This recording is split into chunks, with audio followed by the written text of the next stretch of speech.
जी नाज़रीन, मंडी बहाउद्दीन से अनायतुल अंजम क्लियर की रिपोर्ट शामिल करते हैं। मंडी बहाउद्दीन में महकमे ज़राअत तोसी की बराने रहमत के लिए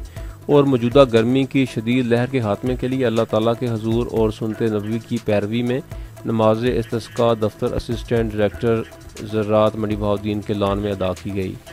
डिप्टी डायरेक्टर ज़राअत तोसी शेख मोहम्मद इकबाल के मुताबिक मौजूदा हीट वेव से फसलात को शदीद मौसमी खतरा दरपेश हैं और मौसमियाती तब्दीलियों से ज़राअत को मुसलसल चैलेंज का सामना है, लिहाजा ग़ज़ाई तहफ़्फ़ुज़ और मुल्की मईशत के लिए बराने रहमत की रब्बुल ज़ुल जलाल से दुआएँ की जा रही हैं। इसी तरह असिस्टेंट डायरेक्टर ज़राअत तोसी तहसील फालिया के ज़ेर एहतमाम कमेटी पार्क फालिया, जबकि असिस्टेंट डायरेक्टर ज़राअत तोसी तहसील मलकवाल के ज़ेर एहतमाम ग्राउंड जामिया मस्जिद अनवार मदीना में नमाज इस्तिस्का अदा की गई और बराने रहमत के लिए दुआ मांगी गई। नमाज इस्तिस्का के शुरका ने अल्लाह रब्बुल इज़्ज़त के हजूर रुकू व सुजूद के बाद बराने रहमत की दुआ की।